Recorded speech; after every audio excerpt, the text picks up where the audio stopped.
Hello, Namaste, and welcome back again to this NISM 5A fully integrated course.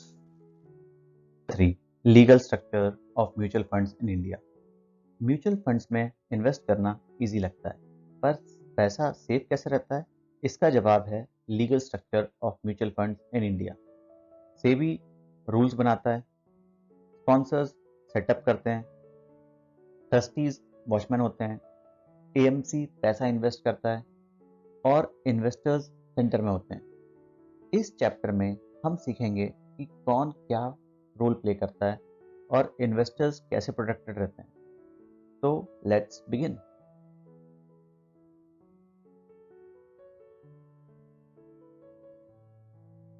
Mutual fund की blockbuster team. Actually पिछला chapter 2 थोड़ा heavy हो गया था, बहुत लंबा भी था, इसीलिए इस चैप्टर को थोड़ा इंटरेस्टिंग बनाते हैं। सोचो, म्यूचुअल फंड एक ब्लॉकबस्टर मूवी है और हर ब्लॉकबस्टर के पीछे एक स्ट्रॉन्ग टीम होती है। तो इस चैप्टर में अपन देखेंगे कि वो टीम कौन सी है और कैसे रन करती है। तो इस चैप्टर में हम क्या क्या सीखेंगे? तो वही टीम की एनालॉजी से अपन देखेंगे कि डायरेक्टर का रोल कौन प्ले करता है और प्रोड्यूसर कौन होते हैं और सेट पर डिसिप्लिन कौन मेंटेन करता है। इस चैप्टर में हम देखेंगे कि SEBI, sponsors, trustees, AMC, custodian सब अपना अपना रोल कैसे प्ले करते हैं ताकि इन्वेस्टर्स का पैसा सेफ रख सके। मूवी एनालॉजी के साथ ये चैप्टर याद रखना भी थोड़ा इजी हो जाएगा और एग्जाम में भी ये बहुत हेल्पफुल रहेगा। तो फिर lights, camera, mutual fund structure. हर म्यूचुअल फंड एक ट्रस्ट होता है, बिल्कुल एक मूवी के जैसे। अब ये लाइन याद रखो, इंडिया में हर म्यूचुअल फंड एक ट्रस्ट होता है, बैंक नहीं, कंपनी नहीं, ट्रस्ट। और इसको समझने का सबसे इजी तरीका है अपनी मूवी एनालॉजी। तो सबसे ऊपर आता है स्पॉन्सर, द प्रोड्यूसर। सोचो, मूवी का प्रोड्यूसर कौन होता है? जो मूवी स्टार्ट करता है, पैसा लगाता है और सिस्टम सेटअप करता है। वैसे ही स्पॉन्सर म्यूचुअल फंड का फाउंडर होता है, म्यूचुअल फंड ट्रस्ट क्रिएट करता है, एएमसी सेटअप करता है, लेकिन डेली काम में इंटरफेयर नहीं करता है। स्पॉन्सर का रोल होता है स्टार्ट करना, चलाना नहीं। फिर ट्रस्टीज, द सेंसर बोर्ड या फिर इन्वेस्टर्स का रक्षक। अब मूवी में सेंसर बोर्ड क्या करता है? चेक करता है कि सब रूल्स फॉलो हो रहे हैं कि नहीं। म्यूचुअल फंड्स में ट्रस्टीज का काम होता है इन्वेस्टर के इंटरेस्ट को प्रोटेक्ट करना। ये ट्रस्ट डीड के अकॉर्डिंग काम करते हैं, एएमसी को सुपरवाइज करते हैं, इंश्योर करते हैं कि सेबी रेगुलेशंस फॉलो हो रहे हैं। ट्रस्टीज इक्वल टू इन्वेस्टर्स के गार्जियन। फिर आता है एएमसी, द डायरेक्टर, जो कि रोज का काम देखता है। डायरेक्टर क्या करता है? डेली शूटिंग एक्टर करते हैं, एक्टर्स, सीन्स सब मैनेज करते हैं। वैसे ही एएमसी क्या करती है? डेली इन्वेस्टमेंट डिसीजन लेती है, स्कीम्स मैनेज करती है। उसमें जो फंड मैनेजर होता है उसका यही काम होता है कि एएमसी का पैसा मैनेज करे और डे टू डे रनिंग में ओवरऑल हेल्प करे। म्यूचुअल फंड ट्रस्ट, ये क्या होता है? ये एक पूरी की पूरी अपनी मूवी स्क्रिप्ट है। ये पूरा सिस्टम चलाती है एक ट्रस्ट डीड पे, जैसे कि एक मूवी स्क्रिप्ट। स्पॉन्सर्स और ट्रस्टीज के बीच ये साइन होती है। सेबी ने इसमें मैंडेटरी क्लॉज डिफाइन किया है, इंडियन ट्रस्ट एक्ट 1882 के अंडर ये गवर्न होती है। इन्वेस्टर्स यानी कि बेनिफिशरीज, ये असली हीरो हैं। ट्रस्ट का असली फायदा इन्हीं को मिलता है, यानी कि आपके और मेरे जैसे लोग जो एक्चुअली म्यूचुअल फंड में इन्वेस्ट करते हैं, इसलिए इनको बेनिफिशरीज भी बोला जाता है या फिर unit holders. Custodian and RTA, ये बैक स्टेज टीम होती है। कस्टोडियन एसेट्स को सेफगार्ड रखती है, जैसे कि बॉन्ड्स, गोल्ड एक्सेट्रा, इन सब की सेफ गार्डिंग कस्टोडियन के पास होती है। रजिस्ट्रार और आरटी एजेंट्स क्या करते हैं? इन्वेस्टर रिकॉर्ड मेंटेन करते हैं, यूनिट्स मेंटेन करते हैं, फोलियो हैंडल करते हैं। पर एसेट्स कस्टोडियन के पास नहीं रहते हैं, पर एसेट कस्टोडियन के पास ही रहते हैं और ये एक सेफ्टी मैकेनिज्म। तो इन सब चीज़ों के बारे में अपन एक एक करके डिटेल में भी पढ़ेंगे, लेकिन इस स्लाइड का फाइनल टेक अवे ये है कि सेबी के रूल्स के हिसाब से इंडिया में म्यूचुअल फंड का 3 टियर स्ट्रक्चर होता है जो कि वो फॉलो करता है, जिसमें होता है स्पॉन्सर्स, ट्रस्टी और एएमसी। इस स्ट्रक्चर का एक ही गोल है, इन्वेस्टर्स का पैसा सेव रखना और ट्रांसपेरेंसी मेंटेन करना और प्रॉपरली मैनेज करना। म्यूचुअल फंड मूवी का प्रोड्यूसर कौन होता है? स्पॉन्सर्स। स्पॉन्सर्स ही सेबी को अप्लाई करता है और एएमसी में कैपिटल इन्वेस्ट करता है। मतलब स्पॉन्सर्स फंड का फाउंडर होता है और बैकबोन होता है। लेकिन ये बात याद रखो, स्पॉन्सर डेली इन्वेस्टमेंट डिसीजन नहीं लेते हैं, वो काम एएमसी का होता है। सेबी के रूल्स के हिसाब से हर स्पॉन्सर्स को स्ट्रॉन्ग और ट्रस्टवर्दी होना चाहिए। फाइनेंशियल सर्विस बिजनेस में कम से कम 5 साल का एक्सपीरियंस होना चाहिए। पिछले 5 सालों में उनकी नेटवर्क पॉजिटिव होनी चाहिए। हर साल उनकी फर्म प्रॉफिट में होनी चाहिए, जिसका एवरेज एनुअल प्रॉफिट 10 करोड़ या उससे ज़्यादा होना चाहिए। और ओवरऑल ये चाहिए कि जो स्पॉन्सर है वो फिट और प्रॉपर पर्सन हो। इसका मतलब है सेबी सिर्फ सीरियस, स्टेबल और एथिकल प्लेयर को ही म्यूचुअल फंड स्टार्ट करने का परमिशन देता है। एग्जाम पॉइंट ऑफ व्यू से ये लाइन आप याद रखिए कि sponsor equal to SEBI applicant plus AMC investor but not fund manager. Board of trustees investors के बॉडीगार्ड। अपनी म्यूचुअल फंड वाली मूवी में ट्रस्टीज उस मूवी के censor board plus security guard. Trustee का मेन रोल क्या है? इन्वेस्टर्स के इंटरेस्ट को प्रोटेक्ट करना। ट्रस्टीज क्या इंश्योर करते हैं? ये देखते हैं कि mutual fund SEBI rules follow करता है या नहीं। एएमसी का काम क्लोजली मॉनिटर करते हैं और ये भी इंश्योर करते हैं कि कोई भी डिसीजन इन्वेस्टर्स के अगेंस्ट ना हो। और सेबी के स्ट्रिक्ट रूल्स क्या होते हैं ट्रस्टी के लिए? ट्रस्टी होना चाहिए एबिलिटी, इंटीग्रिटी और स्ट्रॉन्ग रेपुटेशन के साथ। फ्रॉड, इकोनॉमिक ऑफेंस या मॉरल टर्पिट्यूड वाले लोग ट्रस्टी कभी बन ही नहीं सकते। एएमसी का कोई एम्प्लॉय, डायरेक्टर या ऑफिसर ट्रस्टीज नहीं बन सकता और एक पर्सन सिर्फ एक म्यूचुअल फंड का ट्रस्टी हो सकता है। सेबी अप्रूवल मैंडेटरी है ट्रस्टीज अपॉइंट करने के लिए। एक और इम्पॉर्टेंट चीज़ जो आप देख रहे हैं, बोर्ड ऑफ स्ट्रक्चर, ये बहुत इंपॉर्टेंट टॉपिक है एग्जाम पॉइंट ऑफ व्यू से। तो मिनिमम 4 ट्रस्टीज होने चाहिए और अगर ट्रस्टीज कंपनी है तो मिनिमम 4 डायरेक्टर्स होना चाहिए, जिसमें से 2/3 ट्रस्टीज इंडिपेंडेंट होने चाहिए, यानी कि उनका स्पॉन्सर्स के साथ कोई कनेक्शन नहीं होना चाहिए। अब अपन आगे देखते हैं ट्रस्टीज के पावर एंड ड्यूटीज। एएमसी के साथ इन्वेस्टमेंट मैनेजमेंट एग्रीमेंट साइन करना इनकी एक ड्यूटी होती है। एएमसी से कोई भी इंफॉर्मेशन मांग सकते हैं। कस्टोडियन, ब्रोकर्स, एसोसिएट के साथ कॉन्ट्रैक्ट रिव्यू करते हैं और ये भी इंश्योर करते हैं कि यूनिट होल्डर्स के इंटरेस्ट कंप्रोमाइज ना हो। अगर कुछ गड़बड़ लगे तो करेक्टिव एक्शन लेना और सेबी को इन्फॉर्म करना, ये भी इनका एक रोल होता है। अब एक इम्पॉर्टेंट पॉइंट, एएमसी स्कीम के फंडामेंटल चेंजेस, फीस या एक्सपेंसेस ट्रस्टी के अप्रूवल के बिना नहीं कर सकते। अब ये भी देख लीजिए कि रेगुलर मॉनिटरिंग रिस्पॉन्सिबिलिटीज क्या होती हैं ट्रस्टीज की। क्वार्टरली क्या करते हैं ये लोग? तो क्वार्टरली ये एएमसी के ट्रांजैक्शन रिव्यू करते हैं, एएमसी का नेटवर्क चेक करते हैं और इन्वेस्टर कंप्लेंट और उनकी रिजोल्यूशन प्रोवाइड करते हैं। ऑडिटर और कंप्लायंस रिपोर्ट भी ये लोग रिव्यू करते हैं। ये हाफ ईयरली रिपोर्ट सेबी को सबमिट करते हैं और ट्रस्ट की प्रॉपर्टी को सेफ और प्रॉपरली एडमिनिस्टर करना भी इन्हीं का काम है। तो एग्जाम पॉइंट ऑफ व्यू से ट्रस्टीज इक्वल टू इन्वेस्टर्स के रक्षक, और अगर कुछ गलत होता है तो सेबी को बताना भी उनका फर्ज है। AMC asset management company, the director. तो इस मूवी में डायरेक्टर का रोल एएमसी करती है। एएमसी का क्या रोल होता है? म्यूचुअल फंड का रोज का काम एएमसी संभालती है। कौन से शेयर, बॉन्ड्स, गोल्ड खरीदना या बेचना है, इन्वेस्टमेंट डिसीजन सब एएमसी लेती है। Office staff, software add, distribution सब कुछ एएमसी मैनेज करती है। सिंपल वर्ड्स में एग्जीक्यूशन प्लस इन्वेस्टमेंट एएमसी करती है। तो एएमसी को अपॉइंट कौन करता है? स्पॉन्सर्स या ट्रस्टीज सेबी के अप्रूवल के साथ ये अपॉइंटमेंट करते हैं।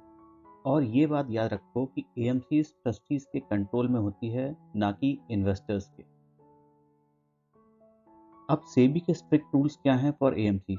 एएमसी के डायरेक्टर्स एंड की पर्सनल्स को फाइनेंस का प्रॉपर एक्सपीरियंस होना चाहिए और फ्रॉड, इकोनॉमिक ऑफेंस या सिक्योरिटीज लॉ वायलेशन नहीं होना चाहिए।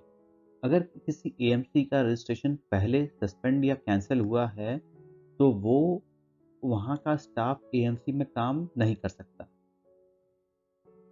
अब अपन देखते हैं बोर्ड स्ट्रक्चर क्या होता है एग्जाम पॉइंट ऑफ व्यू से। एएमसी के एटलीस्ट 50% डायरेक्टर इंडिपेंडेंट होने चाहिए और डायरेक्टर्स अपॉइंटमेंट के लिए ट्रस्टीज की प्रायर अप्रूवल मैंडेटरी है। उनकी मिनिमम नेटवर्थ, जो कि बहुत इंपॉर्टेंट टॉपिक है, एएमसी का मिनिमम नेटवर्थ एटलीस्ट 50 करोड़ होना चाहिए।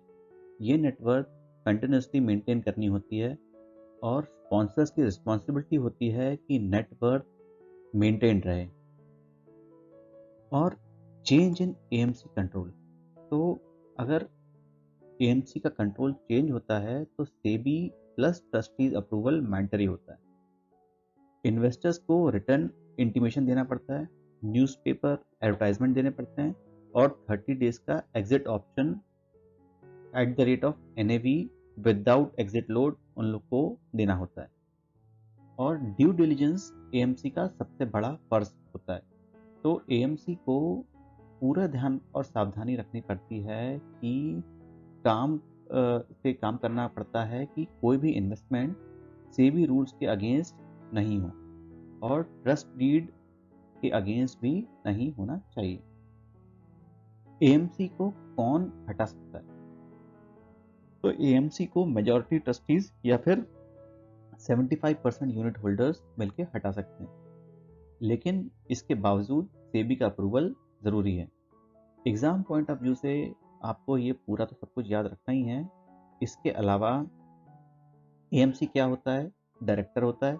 एएमसी का रोज का काम प्लस इन्वेस्टमेंट डिसीजन उनका लेने का काम होता है और उनका नेटवर्थ होना चाहिए 50 करोड़ प्लस और ड्यू डिलिजेंस कंपलसरी होता है। तो ये एग्जाम के लिए एक मेमोरी हो गया जिसको आपको याद करना है। म्यूचुअल फंड की सपोर्ट क्रू। एक फिल्म सिर्फ डायरेक्टर से नहीं बनती, पूरी सपोर्ट क्रू लगती है और म्यूचुअल फंड में भी सेम सीन है। तो चलिए देखते हैं सबसे पहले custodian, the security guard. Custodian मतलब फंड का सिक्योरिटी गार्ड।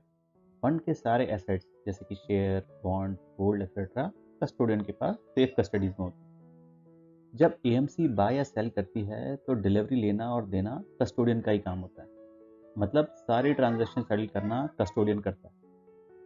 सिंपली ये याद रखो कि AMC decides, custodian settles and guards. SEBI rules अब देख लेते हैं एग्जाम पॉइंट ऑफ व्यू से क्या है कि हर कस्टोडियन को सेबी के साथ रजिस्टर होना जरूरी है। सेबी कस्टोडियन रेगुलेशन 1996 के हिसाब से कस्टोडियन को ट्रस्टीज अपॉइंट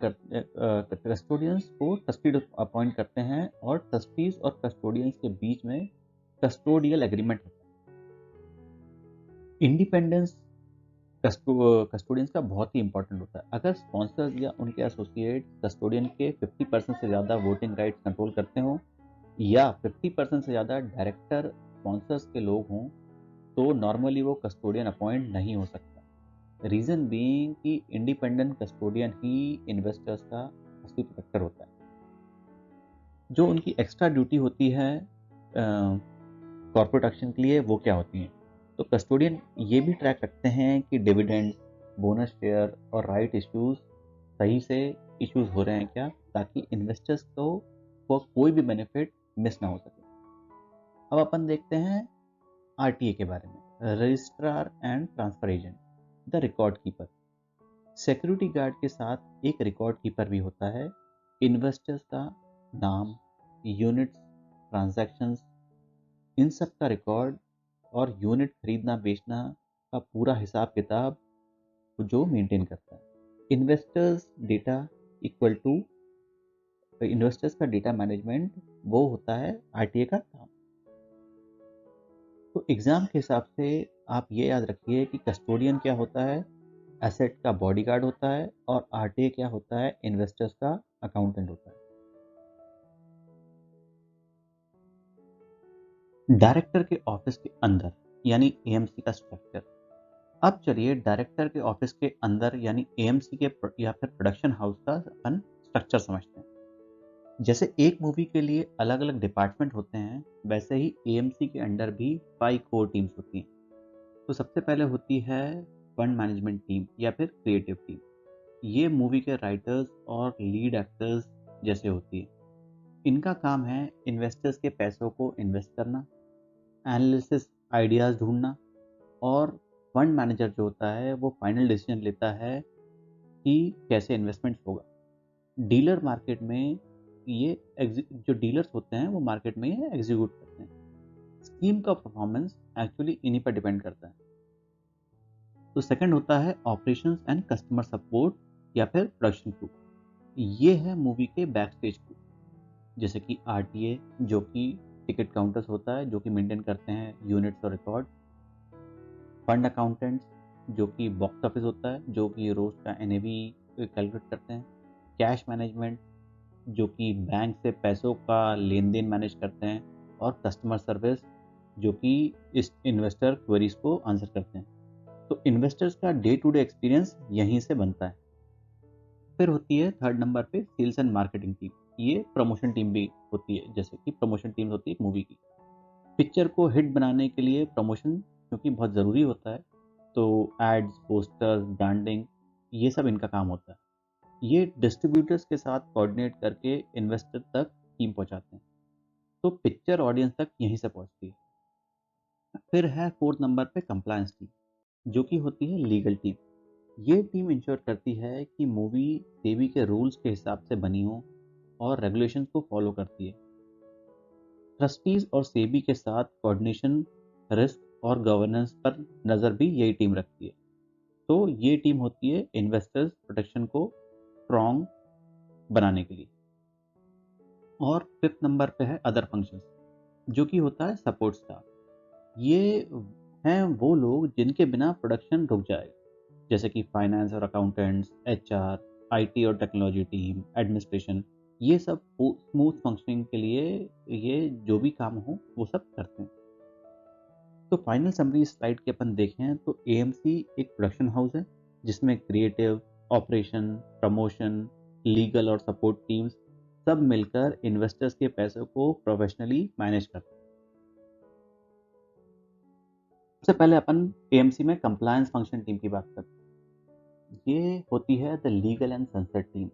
ये वो टीम है जो इंश्योर करती है कि मूवी रिलीज होने से पहले सब रूल्स फॉलो हो रहे हैं या नहीं। कंप्लायंस ऑफिसर का रोल होता है कि कंप्लायंस सही से हो रहा है, यानी कि हर सेबी रूल्स और रेगुलेशन फॉलो हो रहे हैं या नहीं, और अगर कोई शॉर्टकट या कोई मिस्टेक हो तो उसके लिए ये लोग ज़ीरो टॉलरेंस रखते हैं। ये लोग ड्यू डिलिजेंस सर्टिफिकेट भी इशू करते हैं। जब कोई नया म्यूचुअल फंड स्कीम लॉन्च होता है तो स्कीम डॉक्यूमेंटेशन में कंप्लायंस ऑफिसर साइन करता है और सर्टिफिकेट देता है कि सारे रेगुलेशन कंप्लाई हुए हैं और सब intermediaries properly registered and approved हैं। मतलब ये लीगल ग्रीन सिग्नल प्रोवाइड करते हैं।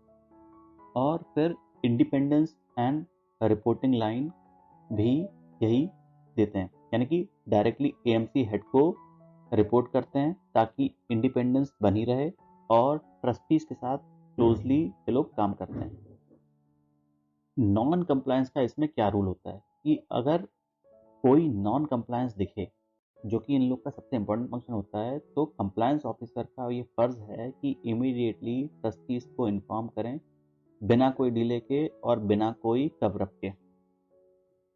तो एग्जाम पॉइंट ऑफ व्यू से compliance officer ensures legal compliance, signs due diligence certificate, reports directly to AMC head and immediately informs trustees in case of non-compliance. जो दूसरी team है वो है the star cast fund management team. तो ये AMC की सबसे इंपॉर्टेंट डिपार्टमेंट है। फंड मैनेजमेंट टीम वो टीम होती है जो इन्वेस्टर्स के पैसों को एक्चुअली इन्वेस्ट करती है, इसीलिए इस टीम को AMC का दिल भी कहा जाता है। जैसे मूवीज में स्टारकास्ट होती है, वैसे ही फंड मैनेजमेंट टीम के 3 मेन कैरेक्टर्स होते हैं। तो सबसे पहले होता है एनालिस्ट, द स्काउट। ये होते हैं स्काउट्स, मार्केट को ऑब्जर्व करते हैं, नए इन्वेस्टमेंट आइडियाज ढूंढते हैं, stock, sectors, economy, interest rate, credit risk सब एनालाइज करते हैं। इनका काम अपॉर्चुनिटी आइडेंटिफाई करना है, ना कि डिसीजन लेना। अब दूसरे नंबर पे हैं द फंड मैनेजर। ये होते हैं हीरो। ये मूवी के हीरो जैसे होते हैं, एनालिस्ट के आइडियाज़ को एवेल्युएट करते हैं, ब्रोकर्स और रिसर्च रिपोर्ट से इनपुट लेते हैं और फाइनल इन्वेस्टमेंट डिसीजन लेते हैं। स्कीम की परफॉर्मेंस की पूरी जिम्मेदारी फंड मैनेजर की होती है। तीसरे नंबर पे हैं डीलर्स, द एक्शन डायरेक्टर्स। ये होते हैं एक्शन डायरेक्टर्स। ये फंड के इंस्ट्रक्शंस पर मार्केट में शेयर खरीदते या बेचते हैं, ऑर्डर्स ब्रोकर्स के थ्रू एग्जीक्यूट करते हैं और ये डिसीजन नहीं लेते, एग्जीक्यूशन इनका काम है। तो अगर पूरी समरी देखी जाए तो फंड मैनेजमेंट टीम इन्वेस्टर्स का पैसा स्कीम के ऑब्जेक्टिव के हिसाब से प्रोफेशनली इन्वेस्ट और मैनेज करती है, जिसमें एनालिस्ट आइडियाज़ देते हैं, फंड मैनेजर्स डिसीजन लेते हैं और डीलर्स एग्जीक्यूशन करते हैं। Team number 3। अब मिलते हैं उस टीम से जो कैमरे के पीछे रहकर पूरी मूवी स्मूथली चलाती है, जो कि होती है operations and customer service team. तो जब इन्वेस्टर AMC के ब्रांच ऑफिस आता है तो सबसे पहले कस्टमर सर्विस टीम मिलती है। इसे ही फ्रंट ऑफिस कहते हैं। और जो काम पीछे से होता है, जैसे कि क्वेरी सॉल्व करना, रिकॉर्ड्स अपडेट करना, वो बैक ऑफिस का टीम करती है। दोनों मिलकर बनती है customer service team.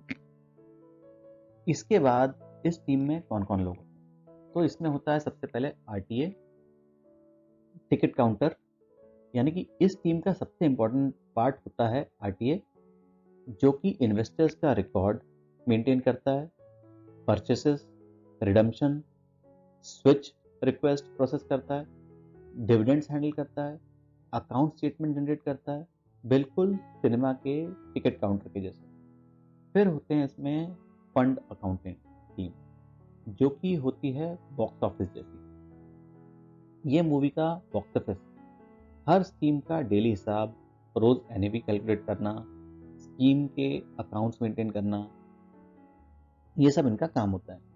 NAV daily calculate होता है, इसीलिए ये काम बहुत क्रिटिकल होता है। फिर है cash management, the cashier team. Bank से पैसों का लेन देन, इन्वेस्टर्स का पैसा स्कीम के अकाउंट तक पहुंचाना और रिडेम्पशन का पैसा वापस देना, बिल्कुल सिनेमा के कैश काउंटर जैसा। फिर है कस्टमर सर्विस टीम, यानी कि हेल्प डेस्क टीम। इन्वेस्टर्स को डाउट हो, क्वेरी हो, प्रॉब्लम हो तो हेल्प डेस्क रेडी होता है। आजकल सभी AMCs के पास call centres, emails, chatbot, online portal सब अवेलेबल होता है। ये सब यूज़ करते हैं सर्विस को फास्ट बनाने के लिए और कस्टमर को अच्छी सर्विस देने के लिए। फिर अपन बात करेंगे कस्टडी इंटरेक्शन, यानी कि सिक्योरिटी कोऑर्डिनेशन की। ये ऑपरेशन टीम कस्टोडियन के साथ भी इंटरेक्ट करती है, ताकि फंड मैनेजमेंट टीम के ट्रांजैक्शन स्मूथली और सेफली सेटल हो सकें। फिर रिस्क मैनेजमेंट, सेबी के रिस्क मैनेजमेंट फ्रेमवर्क के अंदर investment risk, compliance risk, operational risk, cyber security risk, इन सब के लिए डेडिकेटेड रिस्क ऑफिसर होते हैं जो सिस्टम को सेफ और कंट्रोल रखते हैं। तो अगर आप समरी देखें तो operations and customer service team investors servicing, records, NAV calculations, cash flow, transaction settlement और रिस्क मैनेजमेंट इंश्योर करती है ताकि पूरी म्यूचुअल फंड जर्नी स्मूथ रहे। अब सवाल ये है कि पिक्चर ऑडियंस तक पहुंचती कैसे। तो म्यूचुअल फंड में भी बिल्कुल सेम प्रोसेस होता है। AMC sales and marketing team, सबसे पहले आता है एएमसी का सेल्स एंड मार्केटिंग टीम। ये मूवी का प्रमोशनल टीम है जो कि एड्स बनाते हैं, पोस्टर्स बनाते हैं, ब्रांडिंग करते हैं, कैंपेन्स चलाते हैं, इवेंट्स और अवेयरनेस प्रोग्राम ऑर्गेनाइज करते हैं। मतलब टीम को मार्केट में विजिबल और समझाने लायक बनाने के लिए ये टीम होती है। बेसिकली जैसे कि आपने अगर नई नई मूवी देखी है धुरंधर, तो उसमें जो भी सब प्रमोशंस हैं उस टाइप के प्रमोशंस एएमसी टीम करती है। फिर बात आती है डिस्ट्रीब्यूटर्स की, जो कि कहलाते हैं सिनेमा हॉल। लेकिन एएमसी डायरेक्ट हर इन्वेस्टर तक जा नहीं सकती, तो बीच में आते हैं डिस्ट्रीब्यूटर्स, जैसे मूवी के सिनेमा हॉल्स, इंडिविजुअल्स या बैंक जो स्कीम इन्वेस्टर तक पहुंचाते हैं, गाइडेंस देते हैं, रिलेशनशिप मेंटेन करते हैं। सेल्स एंड मार्केटिंग टीम का मैक्सिमम इंटरेक्शन यहीं से होता है। फिर लास्ट में आता है इन्वेस्टर्स, जो स्कीम को चूज करते हैं, इन्वेस्ट करते हैं और बेनिफिट लेते हैं। अगर प्रमोशन स्ट्रांग हो और डिस्ट्रीब्यूशन ट्रस्टेड हो तो ऑडियंस तक पिक्चर हिट हो जाती है। तो एग्जाम में डिस्ट्रीब्यूटर्स के लिए की पॉइंट्स ये है कि डिस्ट्रीब्यूटर्स को एमपी से रजिस्टर करना होता है, जो कि मैंडेटरी है, जिसे कहते हैं एआरएन नंबर, और एआरएन के बिना डिस्ट्रीब्यूटर म्यूचुअल फंड सेल नहीं कर सकते। तो ओवरऑल समरी देखें तो sales and marketing team branding और प्रमोशन करती है, डिस्ट्रीब्यूटर के साथ रिलेशनशिप बिल्ड करती है और स्कीम को इन्वेस्टर तक पहुंचाती है। अच्छा, आप एक बात समझ लीजिए कि सिर्फ डायरेक्टर, एक्टर्स और प्रमोशन से मूवी नहीं चलती, पीछे एक स्ट्रॉन्ग सपोर्ट स्टाफ होता है। म्यूचुअल फंड में भी ऐसा ही होता है।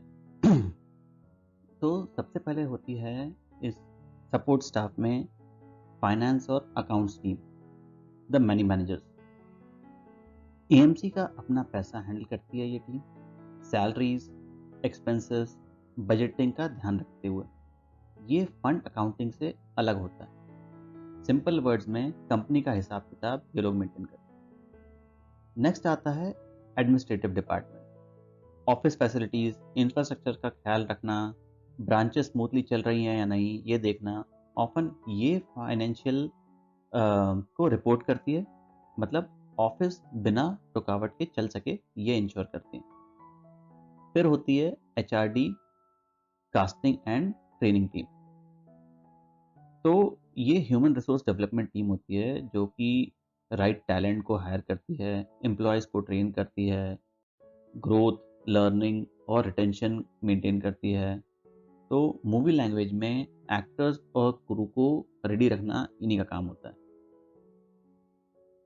फाइनली आईटी या टेक्नोलॉजी टीम, एएमसी के सिस्टम और सॉफ्टवेयर जैसे कि वेबसाइट, एप्स, पोर्टल्स, इन्वेस्टर्स और डिस्ट्रीब्यूशन टूल, आज के टाइम में टेक्नोलॉजी के बिना एएमसी नहीं चल सकती और इस टीम का काम है इसी सब को मेंटेन करना।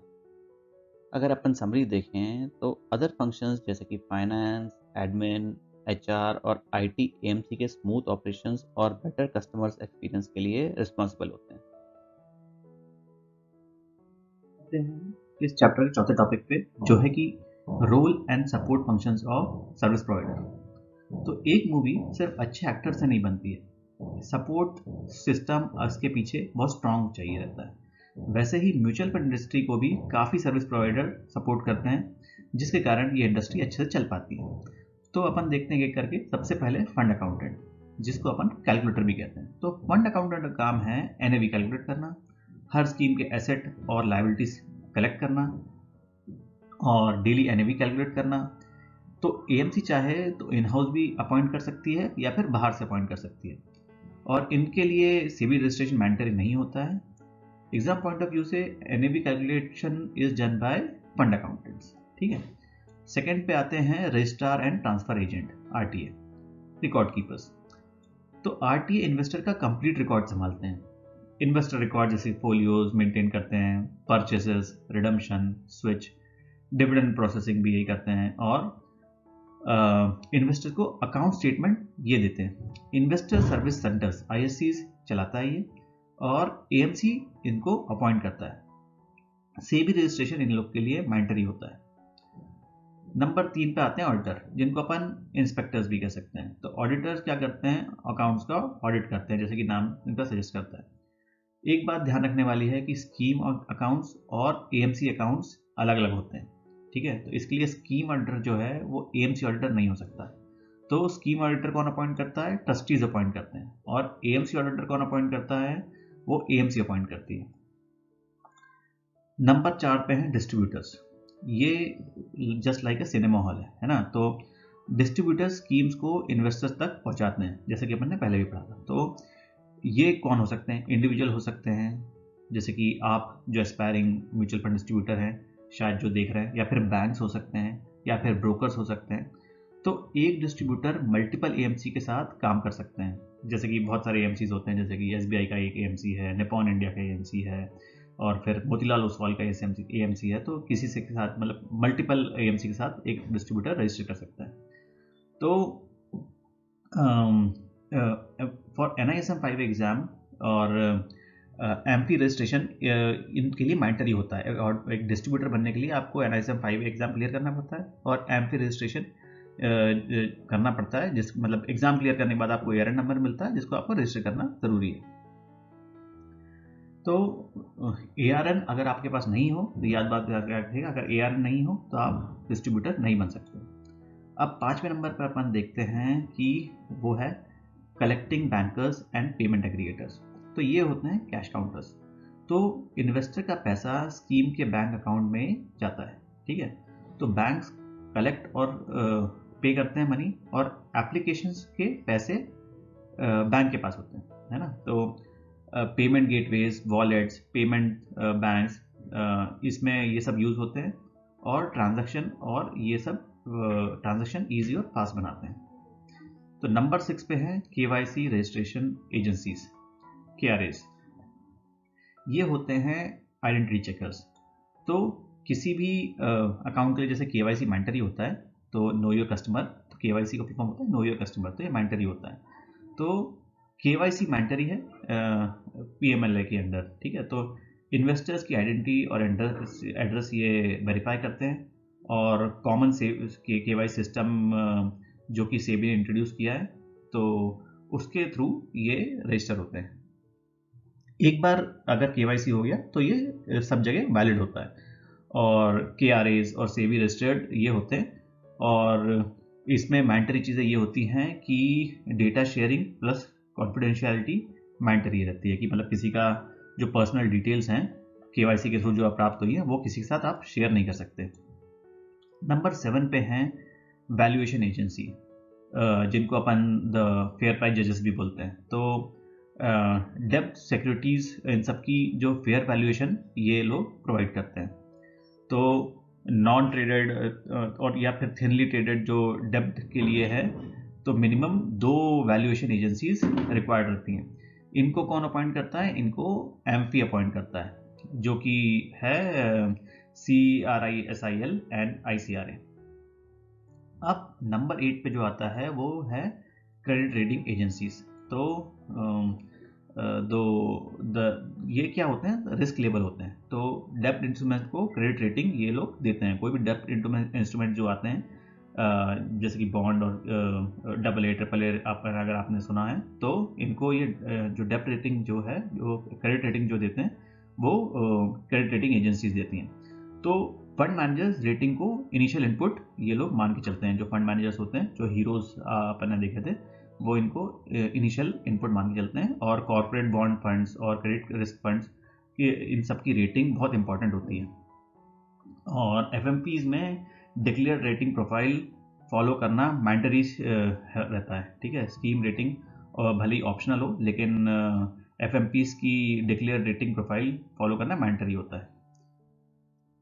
और 9th पे आता है डिपॉजिटरीज एंड DPs। ये होते हैं डिजिटल लॉकर्स। तो सिक्योरिटीज़ को ये डीमैट अकाउंट के फॉर्म, डीमैट के फॉर्म में ये सेफ रखते हैं, है ना। तो पहले क्या है, पेपर म्यूचुअल फंड अगर आप खरीदो या फिर शेयर खरीदो तो पेपर मिलता था आपको एक। तो आजकल जो मिलता है वो है डीमैट फॉर्म, ठीक है, यानी कि डीमेटलाइज्ड, डीमैट का फुल फॉर्म होता है डीमेटलाइज्ड फॉर्म में मिलता है, यानी कि डिजिटल फॉर्म में मिलता है। तो म्यूचुअल फंड्स भी डीमैट हो सकते हैं, है ना। तो ETF जो है, अगर ETFs आप ले रहे हैं तो डीमैट उसके लिए कंपलसरी होता है। और डिपॉजिटरी जो होता है वो हेड ऑफिस होता है, और DP जो है वो ब्रांच होती है। तो इंडिया के 2 डिपॉजिटरीज हैं, ठीक है, याद रखिएगा, 2 डिपॉजिटरीज हैं, वो है NSDL और CDSL, ठीक। इसके बाद 10 नंबर पे आता है stock exchange and transaction platform. तो ये ऑनलाइन बुकिंग एप्स होती हैं। अब म्यूचुअल फंड यूनिट्स एक्सचेंज पर भी आप खरीद सकते हो, है ना। तो क्लोज एंडेड फंड्स और ETFs इसमें कंपलसरी लिस्टिंग होती है, और open and special mutual fund platforms पे मिलता है, ठीक है। जैसे कि जो जो 3 मेन प्लेटफॉर्म जो चलते हैं इसमें, जब आप जैसे कि आपने एज ए डिस्ट्रीब्यूटर आपने एग्ज़ाम क्लियर कर लिया, ARN ले लिया, तो इनमें से कोई भी एक प्लेटफॉर्म या फिर तीनों प्लेटफॉर्म पे आप रजिस्टर कर सकते हैं। ये 3 प्लेटफॉर्म कौन से हैं? BSE स्टार MF और NSE NMF और MFU, ठीक है। तो MFU MFI का इनिशिएटिव है। तो वन प्लेटफॉर्म से आप मल्टीपल AMCs के साथ आप ट्रांजैक्शंस कर सकते हैं। तो ये ट्रांजैक्शन प्लेटफॉर्म है जो कि आपको मल्टीपल AMC के साथ एज ए डिस्ट्रीब्यूटर ट्रांजैक्शन करने में हेल्प करते हैं। एक बार एग्जीक्यूशन ओनली प्लेटफॉर्म को इस टॉपिक में अपन जल्दी से देख लेते हैं। तो एग्जीक्यूशन ओनली प्लेटफॉर्म EOP वो डिजिटल प्लेटफॉर्म होता है जो डायरेक्टली म्यूचुअल फंड प्लान्स में सिर्फ ट्रांजैक्शन करते हैं, बाय सेल या स्विच, कोई इन्वेस्टमेंट एडवाइस नहीं देते, ठीक है। तो इम्पॉर्टेंट रूल ये है कि EOP को SEBI या MP से रजिस्टर होना मैंडेटरी है। इन्वेस्टमेंट एडवाइजर और regular stock broking platform EOP नहीं होते हैं, ठीक है, ये बात याद रखिएगा। इन्वेस्टमेंट एडवाइजर और regular stock broking platform EOP नहीं होते। तो टाइप्स ऑफ EOP कौन कौन से होते हैं? तो सबसे पहले होता है कैटेगरी 1 EOP, जो कि होता है AMFI रजिस्टर्ड, यानी कि AMC का एजेंट होता है ये। तो AMC और RTA सिस्टम से ये इंटीग्रेटेड होता है और direct mutual fund transaction execute करता है। इसके एग्जाम्पल हैं MF यूटिलिटीज यानी कि MFU, और AMC डायरेक्ट प्लेटफॉर्म, जैसे कि AMC की वेबसाइट्स, जो कि डायरेक्टली कोई भी AMC की वेबसाइट हो सकती है, जैसे कि ICICI की AMC हैं, या फिर मोतीलाल ओसवाल की AMC है, या फिर SBI की AMC है। इनमें से कुछ भी जो भी AMC के प्लेटफॉर्म्स हैं, इसमें दोनों ऐप्स और डायरेक्ट प्लेटफॉर्म्स होते हैं। नंबर 2 कैटेगरी है, कैटेगरी 2 EOP है स्टॉक एक्सचेंज रूट। तो SEBI registered stock exchange broker जो होते हैं वो इन्वेस्टर के एजेंट का काम करते हैं। तो सिर्फ स्टॉक एजेंट MF प्लेटफॉर्म्स पर ऑपरेट करते हैं ये। इसके एग्जांपल हैं BSE स्टार MF और NSE स्टार MF प्लेटफॉर्म। अगर वन लाइनर समरी देखें तो डायरेक्ट म्यूचुअल प्लेटफॉर्म EOP क्या होते हैं? डायरेक्ट म्यूचुअल फंड प्लान्स का एग्जीक्यूशन प्लेटफॉर्म होता है बिना एडवाइस के, SEBI और MP रजिस्ट्रेशन के साथ।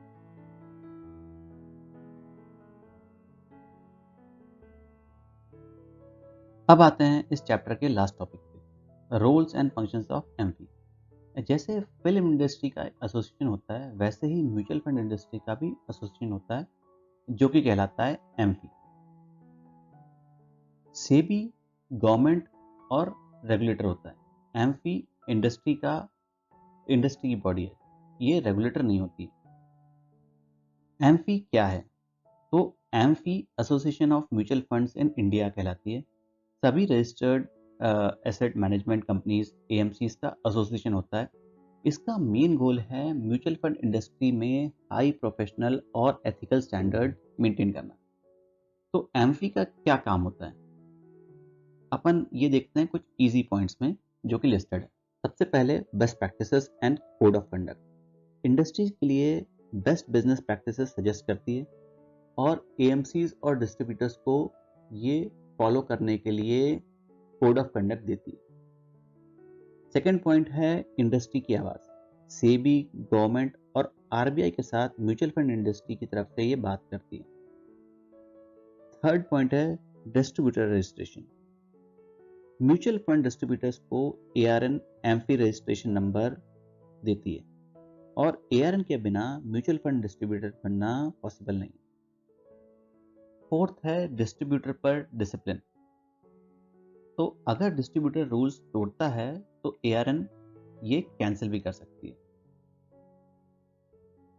फिफ्थ है investor awareness. Nationwide investor awareness programme भी चलाती है, लोगों को म्यूचुअल फंड का सही कंसेप्ट समझाती है। तो आपने जो बहुत सारे एडवर्टाइजमेंट देखे हैं म्यूचुअल फंड सही है, ये भी एमपी ही रन करती है। नंबर 6 है information and research. Mutual fund industry का डेटा, रिपोर्ट्स, स्टडीज ये सब ये पब्लिश करती है। और नंबर 7 है इन्वेस्टर प्रोटेक्शन। तो इन्वेस्टर्स यूनिट होल्डर्स के इंटरेस्ट को प्रोटेक्ट करना भी इनका एक बहुत मेन काम है। तो अगर आप देखें तो इम्पॉर्टेंट पॉइंट्स में एमपी कोई रेगुलेटर नहीं है, ना ही एसआरओ है। रेगुलेटर सिर्फ सेबी है। एक लर्निंग ट्रिक आप ये समझ लीजिए कि सेबी रूल्स बनाता है और एमपी इंडस्ट्री को डिसिप्लिन सिखाता है।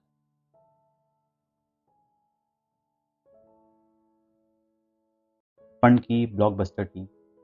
चलिए इस पूरे चैप्टर को एक मूवी की तरह क्विकली रिवाइज कर लेते हैं। तो mutual fund movie production house होता है। इसमें स्पॉन्सर कौन होते हैं?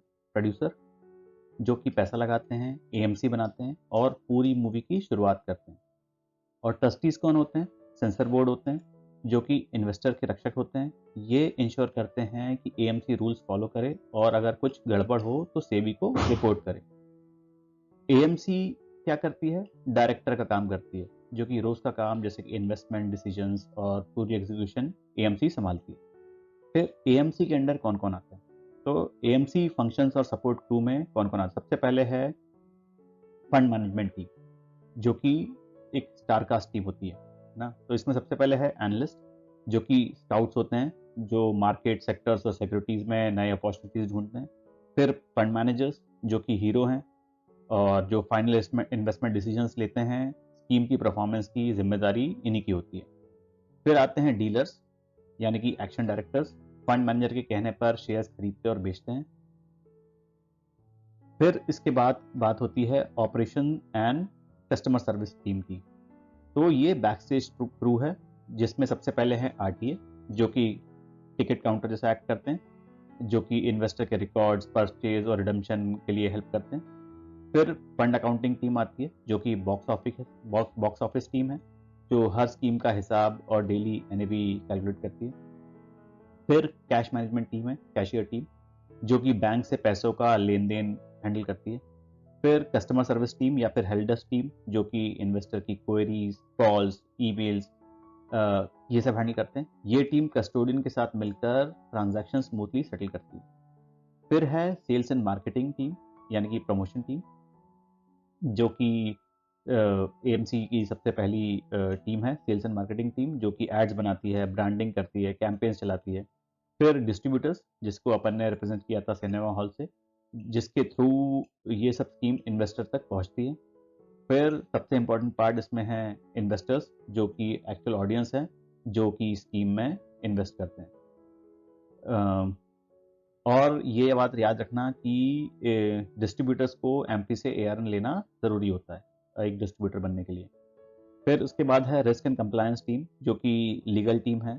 कंप्लायंस ऑफिसर इसमें सबसे पहले इंश्योर करता है कि सारे सेबी रूल्स फॉलो हो रहे हैं कि नहीं, और अगर कोई वॉल्यूशन है तो सीधे ट्रस्टीज को इन्फॉर्म किया जाता है।